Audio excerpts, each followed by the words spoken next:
आज हमारा समाज कठिन दौर से गुजर रहा है। चारों तरफ हताशा, निराशा, अराजकता का माहौल पैदा हो गया है। ऐसे दौर में समाज को दिशा देने के लिए किसी न किसी मसीहा और अवतार के आने का इंतजार हो रहा है।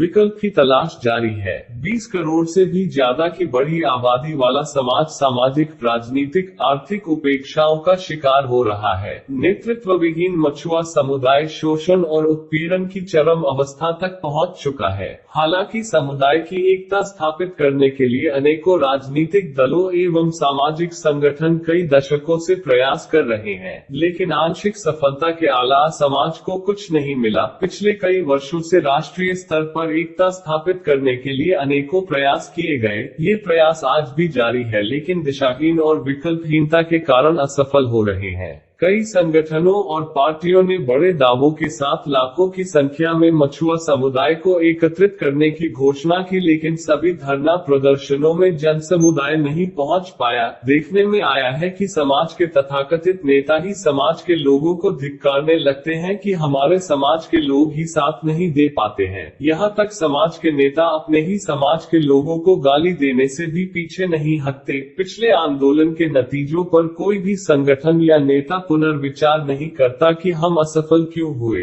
बस यही कहते हैं कि समाज में एकता नहीं है। अब मछुआ समाज की एकता और जागरूकता के सवाल को देश के तमाम संगठनों ने उठाया और संवाद स्थापित करने की कोशिश कर रहे हैं, लेकिन किसी के पास समाज को जागरूक करने के लिए कोई भी कार्यक्रम नहीं है जिससे मछुआ समुदाय की चेतना को विकसित किया जा सके। जबकि बड़ी संख्या में आम जनता एक होना चाहती है, लेकिन उनके सामने कोई विकल्प नहीं है। लोगों ने हमें समझाया कि पिछले 50 वर्षों से हम समाज के लिए काम कर रहे हैं, आगे भी करते रहेंगे, लेकिन अब ऐसा लगता है अपना समाज कभी एक नहीं हो सकता। इस प्रकार की निराशाजनक प्रवृत्ति बढ़ती जा रही है। मछुआ समुदाय की एकता के लिए इतिहास में अब तक जिस प्रकार के कार्य किए गए हैं, उन सभी का हमें अध्ययन करना चाहिए। मछुआ समुदाय की एकता और जागरूकता के लिए इतिहास में देश भर के सभी व्यक्तियों, संगठनों, राजनीतिक पार्टियों के द्वारा निम्न कार्यक्रम किए गए हैं, जो इस प्रकार है। एक जाति शब्द का चुनाव करने का अभियान, राजनीतिक आंदोलन, आरक्षण, परिचय सम्मेलन, धार्मिक अनुष्ठान व सामाजिक सेवा, धर्मशाला बनाना, मंदिर बनाना आदि उपरोक्त कार्यक्रमों द्वारा ही इतिहास में समाज की एकता और जागरूकता के लिए किए गए थे। इतिहास में किए गए तमाम तरह के प्रयासों का ऐतिहासिक वैज्ञानिक पद्धति द्वारा विश्लेषण करने पर हम पाते हैं कि इतिहास में इन सभी कार्यों की उस दौर में खास आवश्यकता थी, जो समाज की जागरूकता और एकता की खास मंजिल थी, जिसकी भूमिका का महत्व कम नहीं है। आज हम जिस मंजिल पर आ पहुंचे हैं, इन कार्यों के बिना संभव नहीं थी। ये कार्य सांगठनिक कार्यक्रमों को प्रस्तुत करने के लिए रूटीनी कार्य है। अब हम इस बात को एक उदाहरण से समझते हैं। मान लीजिए कि एक व्यक्ति सुबह से शाम तक अपने रोजमर्रा के काम करता है, जैसे पूजा पाठ, खाना, नौकरी करना, घर परिवार आदि। यदि हम किसी एक काम पर बहुत जोर दे देते हैं तो पूरे दिन का रूटीन कार्य भी प्रभावित होता है। इसी तरह समाज को विकसित करने के लिए सभी कार्यों की आवश्यकता होती है। रूटीनी कार्यों को जागरूकता और एकता की श्रेणी में नहीं रखा जा सकता है, लेकिन हम यह नहीं कहना चाहते कि पूर्व में जो कार्य हुए उनसे समाज का कोई फायदा नहीं हुआ।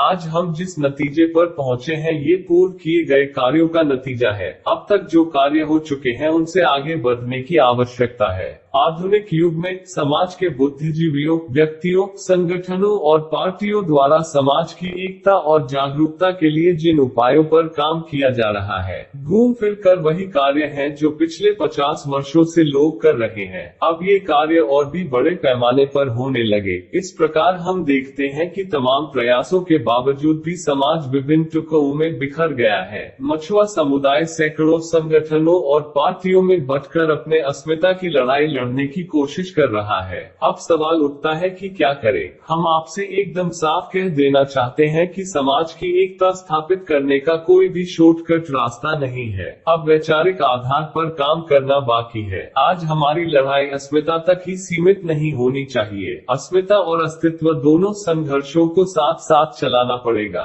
विचारधारा के रूप में सैद्धांतिक वैचारिक पक्ष को जनता में स्थापित करना पड़ेगा। इतिहास का पूर्वालोकन करने के उपरांत हमारा यह ऐतिहासिक दायित्व बनता है कि समाज की जिस मंजिल पर हम पहुंच चुके हैं उसका सही मूल्यांकन किया जाए, उसी के आधार ऐतिहासिक कार्यभार को पूरा करने की आवश्यकता है। आज समाज में पुनर्जागरण की आवश्यकता है, यही आज के दौर का कार्यभार है। पुनर्जागरण के बिना आप किसी भी एकता की कल्पना नहीं कर सकते हैं। हमें मिलकर इस कार्यभार को उठाना है। यह कार्यभार वही व्यक्ति कर सकता है जो समाज की चेतना को उन्नत करना चाहता है।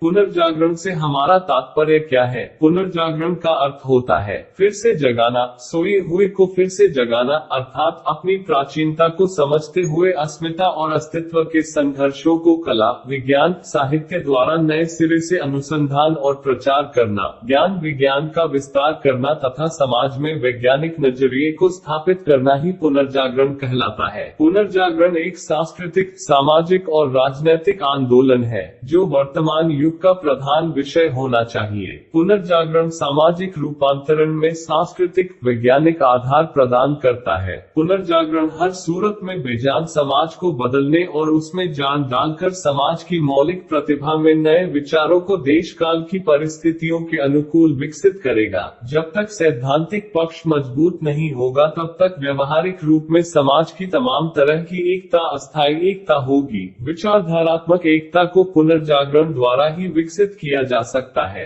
आज आशाजनक बात यह है कि समाज में अनेक बुद्धिजीवियों का ऐसा समूह पैदा हो गया है जिन्हें समूची भारतीय स्थितियों की विसंगतियों का एहसास हो रहा है। नौजवानों की नई पीढ़ी अब कुछ कर गुजरना चाहती है। वे समाज को शोषण और उत्पीड़न से छुटकारा दिलाना चाहते हैं। सबसे बड़ी बात यह है कि आम लोग भी इस परिवर्तन में शामिल होना चाहते हैं। आज का दौर चुनौतियों और परिवर्तन का दौर है। समाज की सृजनात्मक पहल और आंतरिक ऊर्जा के विस्फोट से नई राह निकाली जा सकती है। यह परिवर्तन तभी संभव है जब समाज में नई सांस्कृतिक चेतना पैदा की जाए। पुनर्जागरण को निर्णायक भूमिका में पहुंचाना पड़ेगा। पुनर्जागरण को एक आंदोलन, एक मुहिम के रूप में जन जन तक ले जाना पड़ेगा। तभी समाज में भटकाव की प्रवृत्तियों को दूर किया जा सकता है। राजनीतिक, सामाजिक एवं सांस्कृतिक शून्यता को पुनर्जागरण द्वारा भरा जा सकता है। इसके द्वारा ही मछुआ समुदाय में सांस्कृतिक, वैज्ञानिक व राजनीतिक चेतना को विकसित किया जा सकता है। पुनर्जागरण को आर्थिक, राजनीतिक व सामाजिक बदलाव से अलग करके नहीं देखा जा सकता है। यह व्यक्ति और सामाजिक रूपांतरण का प्राथमिक पहलू है, जिसके अभाव में आप कोई भी कार्यक्रम सिर्फ सतही और दिग्भ्रमित करने के लिए या पद लोलुपता के लिए कर सकते हैं। इतिहास गवाह है कि जब तक समाज में लोगों के विचारों में आमूलचूल परिवर्तन नहीं हुआ, तब तक समाज में कोई भी बड़ा बदलाव नहीं आया है।